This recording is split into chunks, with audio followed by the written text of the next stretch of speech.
Welcome to another video that we are going to discuss the important topics of having a race day backup plan. And I don't mean a backup as in, what are you going to do instead of this race? I mean, you're in the race, things are going wrong, what are you going to do to make sure you can get to the finish line without totally blowing the gasket and having to go to medical or something crazy like that.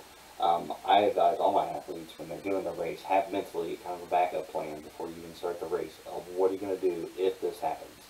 I don't want you to stress out about it or have anxiety about it, but I want you to have at least a backup. So when you're doing your race, if things go bad, if it's really, really hot and you didn't expect it, or you didn't get enough hydration on the bike, what are you going to do in the background of your mind to make sure that you can get safely to the finish line and finish your race? So we're going to dive right into it. So when races have issues, have backup plans. So there could be tons of reasons. We'll kind of go through a few different scenarios where you need to think about this stuff ahead of time, because you got to be prepared. Because sometimes you're going to need extra equipment. Sometimes you're extra nutrition, extra hydration. You're going to need extra stuff. And if you don't plan for it before race day, then you're going to be kind of SOL when it comes to race day. So I always tell people, have a plan B, C, D, E, F. There's tons of things that could go kind of sideways on race day, so make sure you have a couple different options of what you could possibly do. Even if one of the options is just pull the plug on a race and get a ride back to transition and pack up your stuff.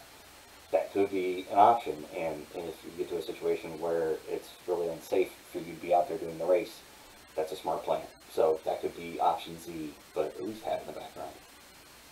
So just a few different things can happen. You can have a start delay. So I did Ironman Racing 70.3 a few years ago. A storm rolled in, so we're in transition, and they announced that we had to get out of there. Luckily, I had friends that had a place that was like right next to transition, so I went and hung out with them. And I had my wetsuit on and everything, and I just zipped up my bag. I didn't have anything to put my gear in because you had to leave your stuff in transition. So I zipped up my bag, and it's kept my stuff pretty dry, but I wish I'd had a trash bag. So ever since then, I have a trash bag in my bag, just in case it rains. You have to leave your stuff there in transition and go someplace else. So make sure you prepare for start delay, because I also realized they announced, okay, we're going to start in 30 minutes. Well, I had been drinking coffee and just sitting back and relaxing. Hadn't taken any hydration in, had not been taking any nutrition.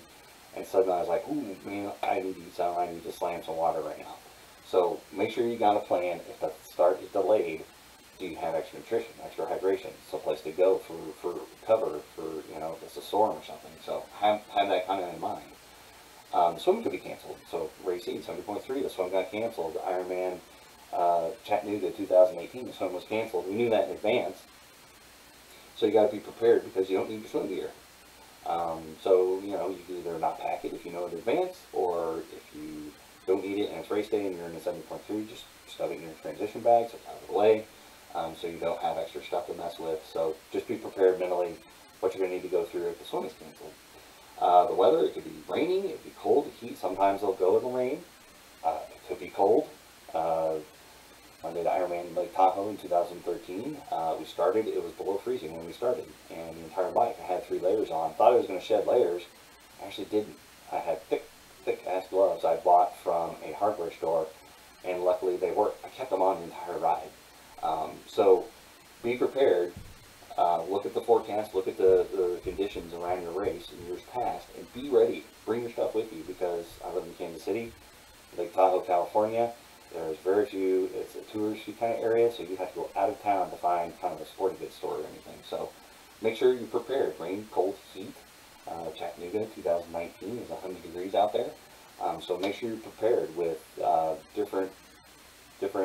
brought different pairs of socks, because after the bike ride, I've been pouring water on myself, so I need dry socks.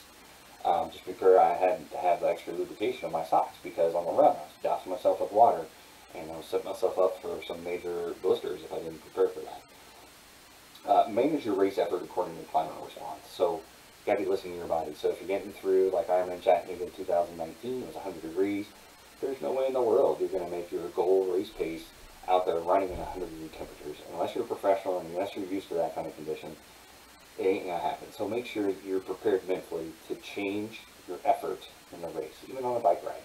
So change on the bike ride, change on the run, early in the run, and just make sure you're ready for that.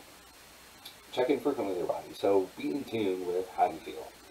Do you feel run down? Do you feel a little tired? Do you feel a little lightheaded? Do you need refreshments? Do you need hydration? Do you need something to eat? Be in tune with what you need, because if you need hydration and you go for something to eat, that could compound the problem. So just know your body through training and check in often.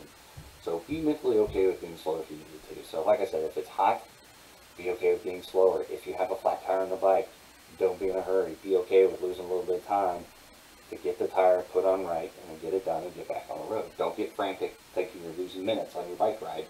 Just be okay. You're going to be a little bit slower if something comes up. But on the flip side, be ready to give more effort if you're feeling good towards the end. So if the race comes out and the temperatures are just perfect, like 70.3 Muncie, I was in 2019, it was hot, but the last 2-3 miles of the run, I was feeling good. I'd set myself up for hydration and everything, and I pretty much poured it all out there, you know. By the time I got to the finish line, I was toast. But it was timed out just perfectly. I got to the end, I got my Mountain Dew, got my water, got rehydrated, got some food. Felt good. It was good. So just be ready. Conversely, if you get to a certain point and you're like, I'm feeling good, be ready to say, oh, okay, let's put in some real effort, and maybe we can see what can happen out there. Maybe we can have a PR after all. So, you know, there's two sides of the coin. There could be a worst case scenario. There could be the best case scenario. So just make sure that when you're doing your race, you're thinking about all of these other opportunities of things that can happen, and make sure you're planned ahead, especially if you're going to need gear or other items with you that you'll need to get before race day. So this is just a few of the tips that I can talk about on having a mental backup plan for race day to make sure that you're ready and get out there, that if the race throws you a curveball, weather throws you a curveball, COVID-19 throws you a curveball, you got all the stuff in your back pocket. You can, you know, even if it's making sure you have a good cancellation policy on your VRBO reservation, that's a backup plan for race day if something happens and the event gets canceled or something. So you get 100% refund. So doing your planning when you're creating your lodging, just have backup plans. Airline tickets, making sure they're transferable, or you can good change policy. So there's tons of options out there to make sure that you can have the best race day possible. So think about, be proactive, make sure you know your body, and then come up with a good backup plan. Come up with several of them. So that's it for this discussion on what you do on race day for having a good backup plan for during the race if things kind of go off the rails or if they're good. If you got any questions or anything, always put them in the comments of the video. I'll get back to you, and we'll see you in the next video. Thanks for watching.